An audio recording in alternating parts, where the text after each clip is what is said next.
Bonjour et bienvenue à toutes et à tous dans Multijoueur, votre rendez-vous jeux vidéo sur Tech & Co. Et oui, même pendant les fêtes, on est encore là. Et regardez, on a laissé le plateau en ambiance de fête. Parce que voilà, ça continue quand même jusqu'à ce qu'on veut. En fait. Et avec moi, eh bien écoutez, mon trio de choc des fêtes de Noël avec Elisa. Comment ça va Elisa? Eh ben ça va et toi? Merci de m'avoir invitée. Prête pour 2024? Prête. Plus que prête. Bon, ça va. Mais fatiguée de 2023 quand même. Tu m'étonnes. Mais on va revenir justement sur les grands temps forts de 2023 avec Menro aussi. Menro, le retour. Bonjour Mélinda, bonjour à toutes et tous. Toujours un plaisir d'être ici pour parler jeux vidéo. Mais écoute là, il y a encore de quoi faire pendant 26 minutes. Et avec vous, le Surpanta qu'on a gardé. On séquestre dans BFM maintenant. C'est ça, très heureux d'être là à nouveau et hyper chaud pour 2024 après une année 2023 hyper intéressante pour hyper le coup. Dense, Ouais. Tu m'étonnes. Eh bien écoutez, dans l'émission précédente, on a parlé des jeux qui nous avaient plu ou pas plu en 2023. On va faire un point aussi sur l'actualité parce qu'en 2023, il s'est quand même passé beaucoup de choses dans l'industrie du jeu vidéo qui vont sans doute avoir des impacts en 2024. On revient sur tout ça dans l'Actu à chaud.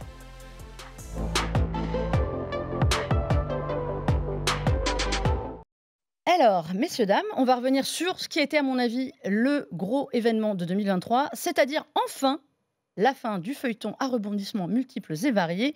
Je veux parler du rachat d'Activision Blizzard King par Xbox pour la modique somme de 69 milliards de dollars. Parce que pourquoi pas Panta, Oui. fais-nous un petit récap. Alors, un petit récap, ça va être T'as compliqué. 45 secondes. Alors, 45 secondes, pas de problème. Début 2022, une vague de rachats est opérée. Il y a PlayStation qui rachète Bungie, il y a Take-Two qui rachète Zynga. Et puis, on n'arrête pas d'aller dans des montants toujours plus élevés. Surenchère. Et là, on fait le plus gros rachat de l'univers de la tech avec 69 milliards de dollars pour racheter Activision Blizzard King. Donc, c'est Call of Duty, c'est World of Warcraft et c'est Candy Crush, par exemple. Et c'est Xbox tout simplement qui a la planche à billets et qui propose ça, sauf que c'est un rachat tellement gros qu'il y a évaluation par la FTC, par diverses Par la autorités, CMA en par la Europe, CMA en UK. au Royaume-Uni. Donc on a plein d'instances en fait qui doivent valider ces rachats dans tous les territoires et qui font barrage parce que c'est un rachat tellement énorme qu'il faut réévaluer tous les tenants et les aboutissants. Il y a PlayStation qui fait beaucoup de forcing. On appelle ça du lobbying en fait. On appelle ça du lobbying, voilà. Bon, ça s'appelle aussi du forcing. Si jamais vraiment vous regardez comment ça s'est passé avec Jim Ryan qui prend son avion et qui va dans toutes les instances pour dire il faut pas que ce rachat se fasse, je veux bloquer ce rachat. Enfin bref, c'était un vrai feuilleton depuis janvier 2022 et ça s'est concrétisé enfin cette année, en fin d'année 2023. Et donc maintenant, PlayStation, Xbox, le lapsus, et Xbox a le droit de racheter Activision Blizzard King. Donc ça va vraiment grossir significativement les effectifs. On passe d'une entité à peu près 5000 employés. 15 000, c'est ça on Un avait truc dit qui va en rajouter plus de 15 000. Donc ça va être vraiment énorme. Ça va dépasser en termes d'effectifs, il me semble, Ubisoft, qui est pour l'instant l'une des Peut-être plus grosses 18 boîtes 000, avec quelque chose 20 comme 000, ça. ouais, 20 000 employés à travers le monde. Donc c'est vraiment énormissime comme rachat. Et pour le Game Pass, ça veut dire aussi un énorme renfort de jeux qui vont arriver à chaque fois, Day One, chaque année. Et ça englobe aussi les Call of Duty tous les ans qui vont être disponibles en octobre-novembre, tous les ans, dans le Game Pass. Alors justement, on a beaucoup parlé de Call of Duty pour ce rachat, mais ça ne se limite pas à Non. Call of Duty, on l'a dit. Mine de rien, ce qui intéressait surtout Xbox, c'était le jeu mobile, ce Oui. qu'ils n'ont pas, et donc c'est plus Candy Crush. Alors, est-ce que c'était vraiment Candy Crush le plus intéressant du lot? Pour Xbox certainement, pour les joueurs pas forcément. Je pense que les joueurs se sont aussi plus focalisés sur Call of Duty parce que c'est une licence qui est hyper forte, qui a beaucoup de fans sur toutes les plateformes. Et en fait, le risque qu'elle devienne une exclusivité Xbox, ça peut potentiellement priver des millions de joueurs de Call of Duty sur PlayStation, sur Nintendo, on ne l'a pas vu depuis des années, mais pourquoi pas. Donc oui, non, les joueurs, je pense que Candy Crush, c'est un peu le cadet de leurs soucis, on va pas se mentir. Je pense que ça va être leur grosse manne financière, mais oui. Mais effectivement, le jeu mobile rapporte énormément d'argent, donc pour Xbox, c'est très très intéressant d'avoir ça dans son portfolio. Menro, est-ce que tu penses que vraiment Xbox aurait pu priver les joueurs PlayStation et autres de Call of Duty? En tout cas, jusqu'à 2027, ils ont signé comme quoi ils ne le feraient pas. C'est demain, 2027. C'est demain. Mais ce sera peut-être une nouvelle génération de machines, s'il y a de nouvelles générations de machines, puisque là, on parle beaucoup de jeux services et de cloud gaming, etc. Mais en gros, on a souvent reproché à Xbox de ne pas avoir de jeux first party, c'est-à-dire des gros titres forts comparé à PlayStation qui a ses licences comme Last of Us, God of War ou Spider-Man. Et là, du coup, ils se dotent potentiellement d'exclusivité, en tout cas avec des studios qui pourront leur en développer, et aussi la grande manne de tout le catalogue Blizzard qui, même si le studio n'a plus l'aura qu'il avait il y a quelques années avec tous les scandales qu'il y a pu y avoir et tous les départs, mais ça reste quand même des licences particulièrement marquantes Diablo. du jeu vidéo, enfin les Diablo, les Warcraft, les Starcraft, moi je suis toujours défenseur. Voilà, même Hearthstone, enfin voilà, tu parlais de King avec Candy Crush, mais il y a aussi Hearthstone, alors, dans une petite moindre, voilà, mais qui sait vers où ils peuvent aller. C'est quand même un réseau. Est-ce que ça fait aujourd'hui donc de Microsoft, d'Xbox, qui avait donc racheté déjà ZeniMax, Bethesda et compagnie, Mhm. est-ce que ça en fait vraiment un ténor pour autant du jeu vidéo?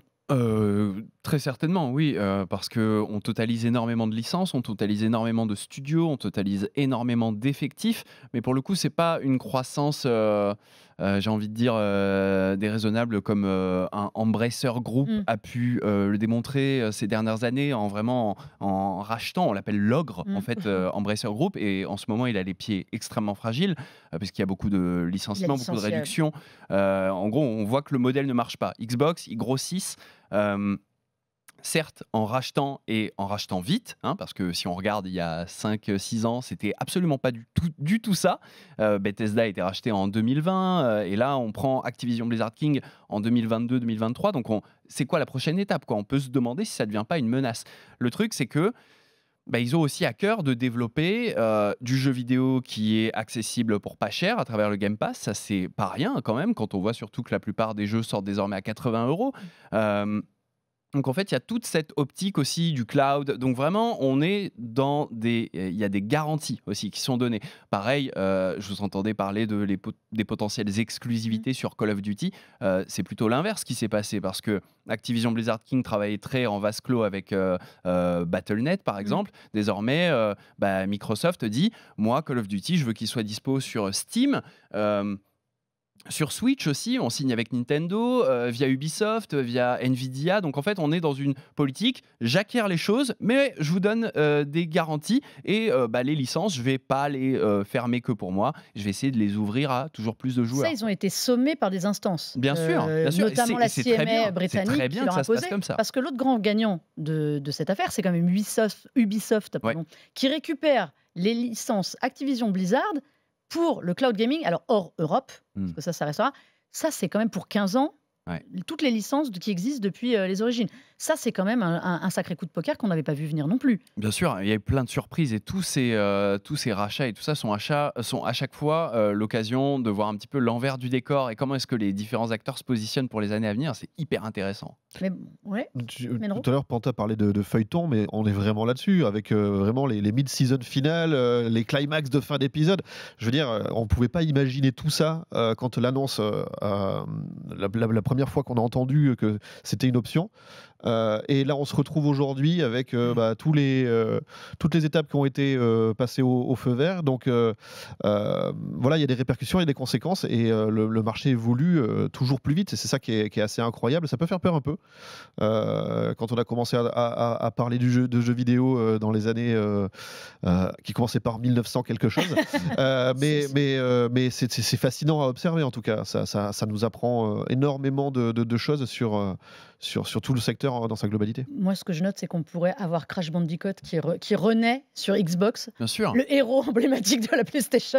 Ça, c'est génial. Et plein d'autres licences du grenier Activision Blizzard, en fait, qui sont laissées en jachère depuis des années et qui pourraient revenir. Ça peut faire du bien, ça, d'ailleurs. Bien sûr. Parce que Activision vivait un peu quand même beaucoup sur Call of Duty. Oui.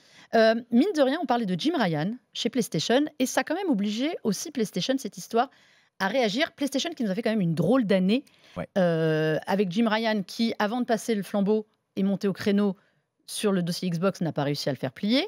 Le virage pris par PlayStation qui nous a sorti du matériel à plus quoi savoir en faire, des accessoires là où il n'était jamais, le PlayStation Portal, la manette accessibilité. L'accessibilité, c'est quand même un domaine où, hormis leur studio, eux étaient absents. Qu'est-ce qui s'est passé chez PlayStation cette année ? Ils ont pris conscience qu'il fallait bouger un peu? En fait, je pense qu'ils ont vraiment eu, des objectifs très, très hauts et il fallait, probablement faire beaucoup de chiffres, notamment sur, le hardware, en sortie de pénurie, de PlayStation, même si la PS5 se vend très, très bien. Il y a eu la volonté de sortir le PSVR 2, en répétant un petit peu les erreurs du lancement du PSVR 1, c'est-à-dire sans, gros jeux en quantité, pour accompagner le lancement. Avec un produit qui coûte extrêmement cher, qui est très qualitatif, mais qui coûte plus cher que la machine Mais dont oui. il est l'accessoire. Ça n'a Et pas vraiment il de sens. nécessite toujours d'avoir la console. À une Ouais, bien époque où sûr. il y avait une pénurie encore de consoles. Ouais, bien sûr. Donc c'était un peu aberrant le PS Portal qui se lance sans le support cloud des jeux PS5, ce qui veut dire que vous avez besoin d'avoir votre PS5 qui est lancé. Si vous voulez changer de jeu en disque, il faut que quelqu'un chez vous change le disque. Donc il y a pas mal de Et on peut pas moves ouais. assez aberrants. Et puis il y a ce virage jeu-service en fait pour contrer un petit peu l'omniprésence de Fortnite qui occupe du temps de cerveau chez les plus jeunes. Il y a cette volonté d'anticiper et qui est pas vraiment bien prise et sur laquelle on est en train de faire un petit rollback en se disant bon finalement on va pas lancer 12 jeux services à l'horizon de l'année fiscale 2025 mais plutôt 6 et puis il y a le porte-étendard de cette politique, donc The Last of Us Faction, qui finalement est désormais annulé. Donc en fait, on ne sait pas trop sur quel pied danser chez PlayStation. J'ai l'impression qu'on fait grosse marche arrière avec le départ de Jim Ryan qui signe la fin d'une étape, quoi. Est-ce que justement. Alors, oui, Menro, tu voulais. Ouais, justement, c'est assez marquant. On connaît l'exigence que Naughty Dog peut avoir sur ses jeux. Alors, peut-être pas sur leur portage, mais en tout cas sur leurs jeux. Mais le fait d'annuler Faction, donc le mode multijoueur très très ambitieux du studio, en gros, Neil Druckmann, qui était qui est à la tête de Le Naughty Dog, patron je de crois, Naughty toujours Dog, maintenant, ouais. et c'est lui qui est derrière la saga Last of Us, expliquait que pour pouvoir être à la hauteur et dans la compétitivité par rapport aux autres jeux services, et il avait un peu en tête ce que peut faire Rockstar avec GTA Online ou Red Dead Online, c'était mettre tous les studios, enfin la capacité, tout l'effectif du studio, et donc ne faire que ça pendant les 10 prochaines années. Et quand on est un créatif et qu'on a envie de proposer des nouvelles expériences et des nouvelles licences et ce genre de choses, c'était pas la chose à faire. Et donc du coup, il y a ce rétropédalage. Alors, il y a un rétropédalage, mais il y a peut-être aussi une prise de conscience, comme quoi Xbox bouge, et à un moment, essayer de se recentrer sur ses points forts, et celui de Sony, c'est notamment les jeux à storytelling, les expériences solo, avec forte plus-value émotionnelle ou ce genre de choses. Donc, quelque part, c'est un peu revenir sur ses fondamentaux, plus que rétropédaler. C'est ça. Elisa, est-ce que tu penses que c'est. Parce que. On voit par exemple Nintendo, on n'a rien à faire des mouvements de Xbox. Nintendo, on n'a jamais rien à faire. Nintendo vit sa vie tranquille. Est-ce que ça pousse justement. Parce que finalement. PlayStation est devenue un peu une entreprise américaine, on va pas se mentir, hein, Oui. ils ont un peu quitté ça. Est-ce que justement c'est pour jouer des coudes avec Xbox parce qu'ils ont racheté plein de studios, ils partent un peu dans tous les sens Je pense que oui, hein. Je pense que PlayStation et Xbox ont vraiment cette force un peu comme des magnettes où ils s'attirent, ils se repoussent, ils essayent de jouer les uns les autres sur les forces, les faiblesses, etc. Et ouais, je pense que Panta disait les joueurs savent plus sur quel pied danser, mais je pense que PlayStation ne sait plus sur quel pied danser et ne sait plus vraiment quoi faire pour essayer de contrer les stratégies d'Xbox, quoi. Mais le problème, c'est que le prochain jeu qu'on attend chez PlayStation en exclu, parce qu'il n'y en a pas eu tant que ça. La dernière fois, je regardais les exclus PlayStation qu'il y a eu depuis le lancement. En gros, il y a 7 jeux à peu près. Le prochain est un remaster encore. Ouais. C'est The Last of Us. Est-ce qu'il n'y a pas aussi un problème fondamental de créativité, tout confondu, ou on va tout avoir d'un coup? Bah, ils avaient vraiment bien joué le début de génération, je trouvais, avec du Demon's Souls remake, avec du Ratchet & Clank, avec du Returnal et tout. Il y avait vraiment des très bonnes cartouches du côté de la PS5. Et là, c'est vrai que on sent qu'il y a un passage à vide qui est probablement incarné, moi je pense, par ce virage Game as a Service. Et cette volonté d'aller dans l'efficacité plus que dans le savoir-faire sur lequel ils ont vraiment... ils sont sur un piédestal au niveau des jeux solo narratifs. Mais on se rend compte que en fait, ça vend, mais ça ne fait pas jouer sur le long terme, en fait.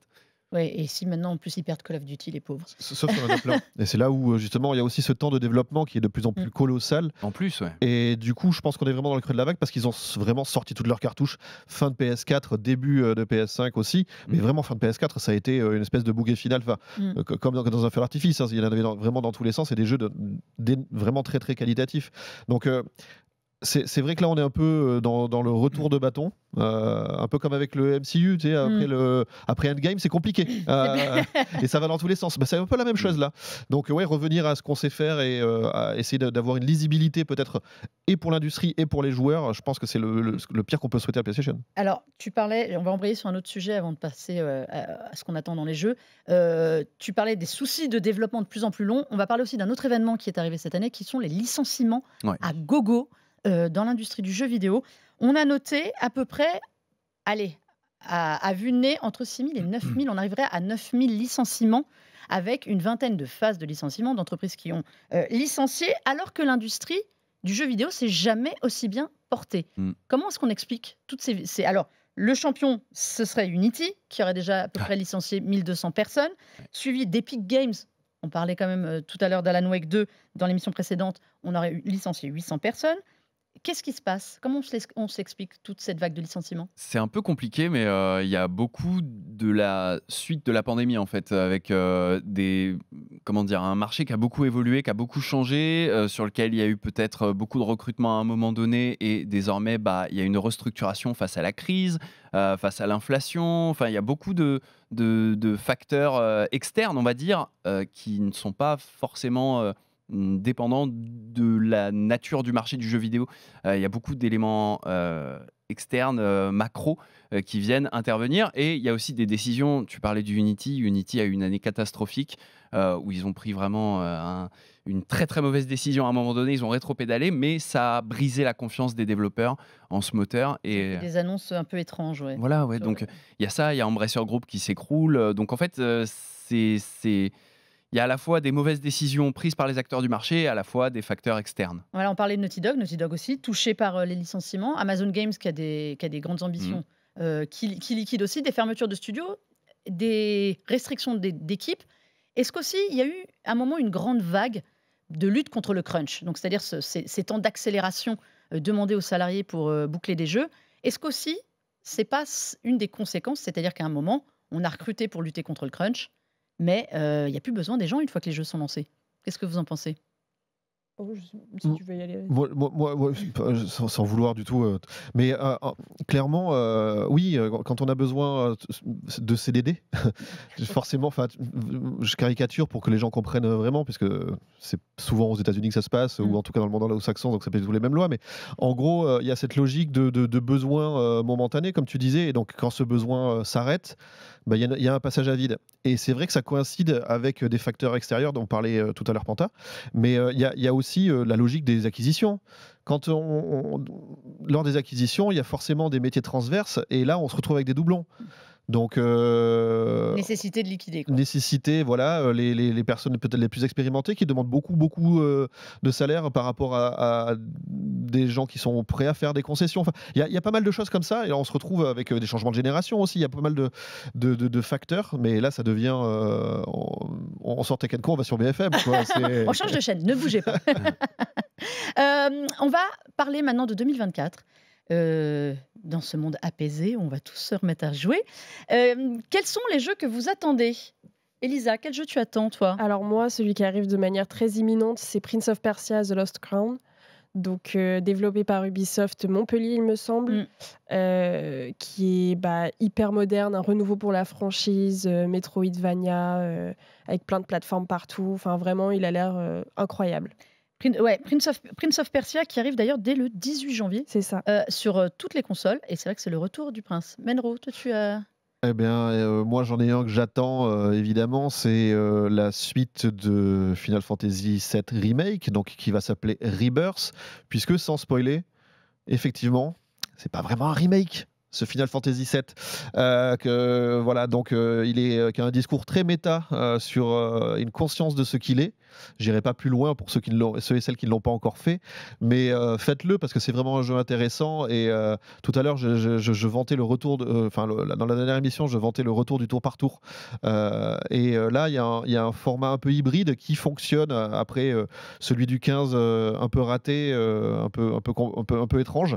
Donc voilà, là il y a un système de jeu, il y a une histoire qui est en plus vraiment développée, qui intègre tous les autres jeux de la saga Final Fantasy VII, c'est-à-dire qu'il y a Dirge of Cerberus, il y a tous les épisodes PSP, PS Vita qu'il y a eu, il y a vraiment tout un tas de jeux, il y a un jeu mobile aussi pour les plus gros fans.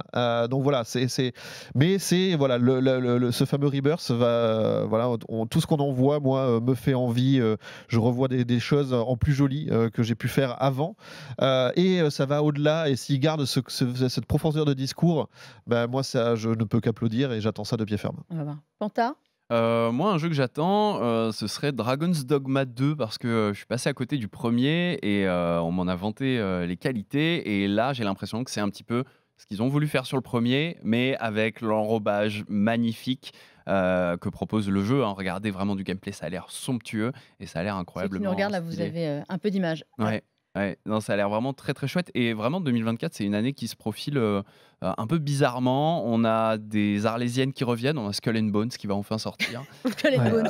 Ce jeu Voilà. existe vraiment et il Ouais. arrive apparemment. Ouais, Il n'a plus rien arrive. à voir avec ce que c'était. Moi, j'avais testé Ouais. en 2018 à l'E3 et Pareil, ça n'a ouais. plus Ouais, rien pareil. à voir. Hein, Ouais. c'est... Ça n'a plus rien à voir. C'est plus la partie vraiment bataille navale, mais avec Custo et tout, de ceux qui ont fait, vous avez peut-être fait Black Flag, qui était l'Assassin's Creed 4, qui était excellent. Moi, j'aimais pas les batailles navales, donc je ne vais pas jouer à Skull and Bones. Mais oui, il a l'air pas mal. Ouais. On a Tekken 8 qui arrive Ouais. aussi, qui s'annonce assez grandiose, qui arrive dès le mois de janvier aussi. Tekken 8, ça c'est toi qui parlais beaucoup de jeux de combat. de combat, Oui, bah, j'aime Menro. beaucoup ça. Tekken 8, évidemment, si on écoute les experts, je pense à notre Norman Genius par exemple, ancien joueur pro de Tekken, voilà, c'est un épisode marquant, donc c'est le retour en force des jeux de combat. Il y a d'autres licences qui reviennent, de Tenkaichi 4, alors c'est plus de la simulation de combat que du jeu de combat, mais il y a vraiment des gros titres. Mais pour rester sur Tekken, moi je suis toujours, j'aime beaucoup les jeux de combat en 3D par rapport aux jeux de combat en 2D, et je suis tout le temps partagé quand je vois l'arrivée d'un Tekken avec cette ambition-là. C'est qu'à chaque fois ça sucre tout le budget de Soul Calibur, mais qui est ma licence de Tu cœur. n'auras pas Soul Calibur. Donc j'en aurais pas avant très longtemps, mais en tout cas celui-là, il a l'air d'avoir envie de se donner les moyens de rentrer dans la cour des grands avec Street 6. Voilà, c'est un nouveau cycle des jeux de combat et on voit que ils ont su enfin rebondir. Tout renouveau après Mortal Kombat 1, en effet, Street Fighter 6, Tekken 8 arrive. On a un premier trimestre qui va être extrêmement dense, donc là, on a déjà parlé. Peut-être qu'il sera au premier trimestre, on ne sait pas, c'est le Star Wars Outlaws d'Ubisoft, qui a l'air d'être... on attend de voir quand est-ce qu'on va le mettre, quand est-ce qu'on en a besoin, qui, moi, m'avait beaucoup plu au mois de juin quand on l'avait vu. Déjà parce qu'il a une héroïne qui a l'air mais badass comme c'est pas permis, qui n'est pas Jedi. Pour une fois, ça, je suis assez contente, moi, d'incarner quelqu'un qui va pas être Jedi dans un Star Wars. Elisa, t'es comme moi ou pas? Parce qu'en général, tu es assez solidaire avec moi face à ces messieurs. Oui, d'autant plus que je suis pas très fan de la saga Star Wars, enfin de la franchise Star Wars au complet. J'ai beaucoup aimé, j'aime beaucoup les jeux de EA avec Star Wars Jedi. Et là, ouais, c'est complètement différent. Le fait de pas incarner un Jedi, je pense que ça va être très marrant de devoir en affronter ou de devoir affronter des gens avec Se prendre la qui force dans maîtrisent la la tête sans force. pouvoir rien faire. Mais alors, par contre, moi, je suis pas du tout optimiste sur le fait qu'il arrivera au premier trimestre 2024. Moi non plus. Parce que on a eu vraiment zéro image depuis le mois de juin. C'est vrai. Mais on a un autre jeu. Alors, tu voulais un mot sur Star Wars, Quentin? Moi, il me fait vachement penser à Red Dead Redemption 2. Et, Je sais que c'est pas le même décor. Je sais, je sais. Mais non, mais il y a même le système Dead Eye, tu sais, qui permet de figer le temps et de viser pam comme un vrai cowboy, quoi. Et en vrai, il y a beaucoup de gens qui pensent que ça va être un petit peu un Red Dead Star Wars, quoi. Moi, j'aimerais bien. Franchement, si tu me le vends comme ça, j'achète. Je te le vends. J'achète Je tout vais à au fait. studio, on va tourner le jeu en Red Dead Star Wars, c'est parti. Alors, deux petits jeux pour finir que je pense qu'ils vont être très beaux. Et on a le Black Myth Wukong, qui, depuis qu'on le voit, je pense que c'est pas du tout ma came de jeu, mais alors je le trouve juste magnifique. Somptueux, ce jeu qui est censé arriver au mois d'août prochain. Je ne comprends rien à ce que c'est. Je le regarde juste admirativement avec son roi singe, qui est tiré d'une mythologie chinoise, apparemment d'un livre de... Le voyage dans l'Occident. Ouais. C'est le mythe fondateur, l'un des mythes fondateurs en tout cas de pas mal d'œuvres littéraires. Dragon Ball, Son Goku, il vient de ce roi singe en fait, avec son bâton qui s'allonge et ce côté simiesque avec la queue, etc. Et là, on est vraiment dans une réinterprétation. Alors c'est un studio chinois en plus, donc vraiment de leur propre mythologie. Et ça c'est pour le lore. Et alors on est vraiment des monstres incroyables, issus du bestiaire, mais qui est très exotique pour nous.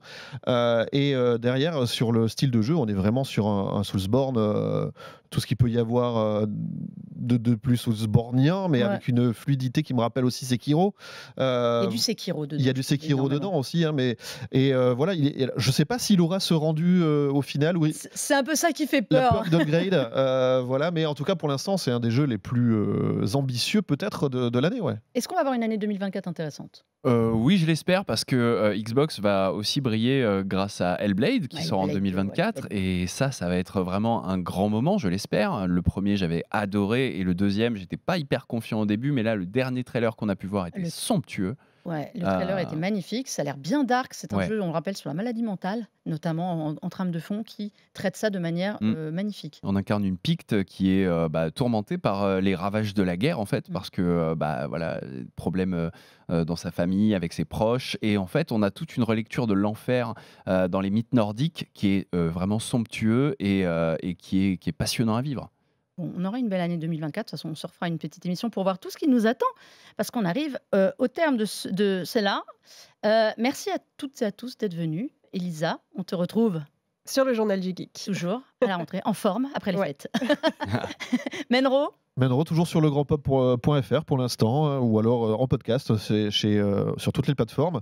Podcasts qui vont pas tarder à revenir là, avec de nouveaux invités, de nouveaux sujets, etc. Pour 2024, tout le monde est paré. Tanta. Et sur jeuxvideo.com, ça n'a pas bougé. Et aussi en stream perso. J'allais te le dire quand même, ne t'oublie pas. Pour le fun. Voilà. Sur ta chaîne. Et nous, vous nous retrouvez comme d'habitude aussi en podcast sur Tech & Co, la chaîne, sur Tech & Co, le site, et sur YouTube aussi sur la chaîne Tech & Co. Vous avez toutes les émissions de 2023 qui a été très très riche avec des super invités, comme vous avez pu voir. 2024 démarre pas mal, hein, on le dira aussi. Et puis voilà, si vous voulez retrouver cette émission, n'hésitez pas, laissez-nous vos commentaires aussi. On espère que l'année 2024 sera aussi riche que 2023. En tout cas, je vous souhaite une très bonne année, de belles fêtes si elles se terminent. Et je vous dis à très vite. Jouez bien, vous avez du temps, c'est encore un peu les vacances.